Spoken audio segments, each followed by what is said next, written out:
அவன் சாராய வியாபாரியை வைத்துக்கொண்டு அரசியல் நடத்தினால், நீ லாட்டரி வியாபாரியை, பான்பராக்கு வியாபாரியை வைத்துக்கொண்டு அரசியல் நடத்துகிறாய். 25 வயது 30 வயதுக்கு கீழே இருக்கக்கூடிய ஆண்கள் பெண்கள் அனைவரும் எம்ஜிஆர் ஜெயலலிதாவுக்கு பிறகு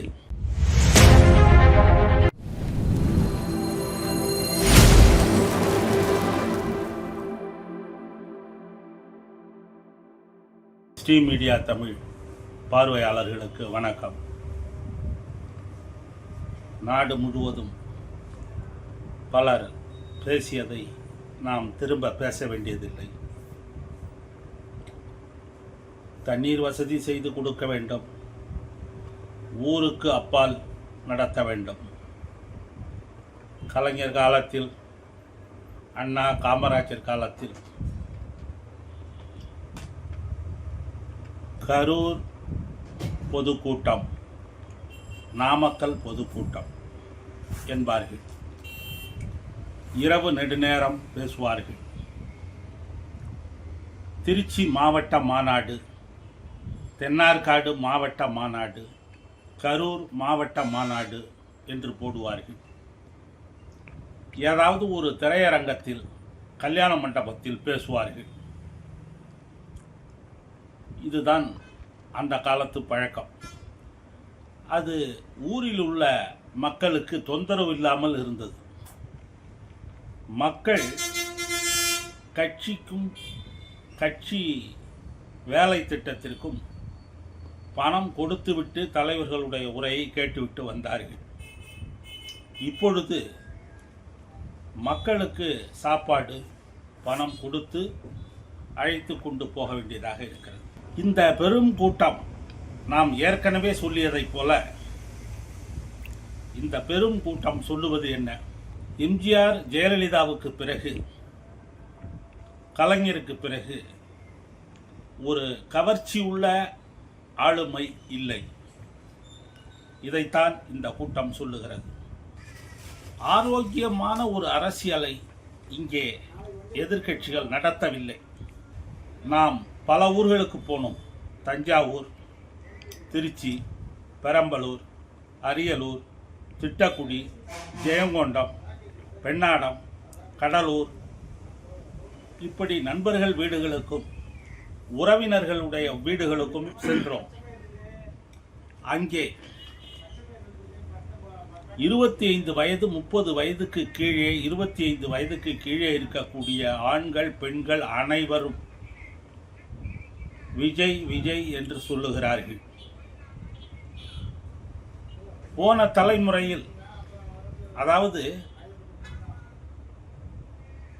80களில் 90களில் வாழ்ந்த தலைமுறை அதற்கு முந்தைய தலைமுறையை மதித்தது, அவர்கள் சொன்னதை கேட்டது.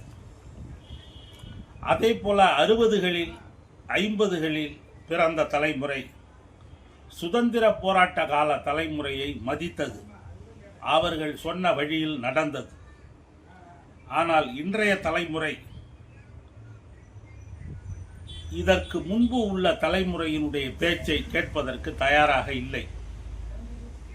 ஆனால் பல பேர் புத்தி கூர்மையும் திறமையும் சாதுரியமும் உள்ளவர்களாக இருக்கிறார்கள். இதை மறுக்க முடியாது. அவர்கள் ஒரு தலைவனை தேடுகிறார்கள். சாதி ஒன்று மதம் என்ற மௌடிகத்தில் மூழ்கி விடுகிறார்கள், தேங்கி கிடக்கிறார்கள். சில தலைவர்கள் சாதி சகதிக்குள் விழுந்து விடுகிறார்கள்.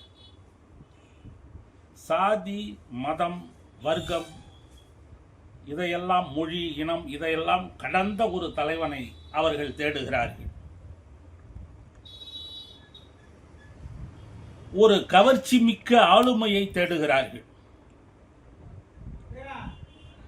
இதைத்தான் இந்த கூட்டம் சொல்லுகிறது.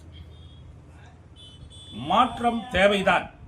மாற்றம் தேவையா என்றால் கண்டிப்பாக மாற்றம் தேவைதான். ஆனால் அந்த மாற்றம் எப்படிப்பட்டதாக இருக்க வேண்டும்? இருப்பதை விட கொஞ்சம் பரவாயில்லை என்பதை போல் இருக்க வேண்டும். அல்லது இருப்பதை போல் இருக்க வேண்டும். இருப்பதை விட மோசமானதாக இருக்கக்கூடாது. அவன் சாராய வியாபாரியை வைத்துக்கொண்டு அரசியல் நடத்தினால், நீ லாட்டரி வியாபாரியை, பான்பராக்கு வியாபாரியை வைத்துக்கொண்டு அரசியல் நடத்துகிறாய். காமராஜருக்கும் அண்ணாவுக்கும் போட்டி கிடையாது. மகாத்மா காந்திக்கும் நேதாஜிக்கும் நடந்த போட்டி கிடையாது. இந்த வேறுபாட்டை நீங்கள் புரிந்து கொள்ள வேண்டும்.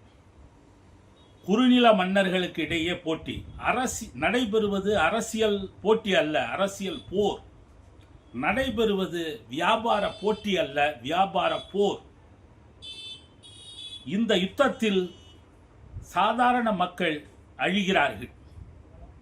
சாதி மத சண்டையில் அழிந்தார்கள்.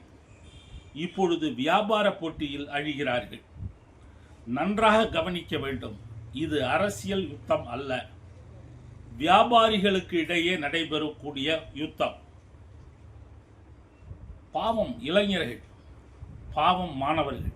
தன்னை சுற்றிலும் அறிவுஜீவிகள் இல்லை. அறிஞர் அண்ணா தனக்கு பக்கத்தில் ராஜாஜியை வைத்துக் கொண்டார்.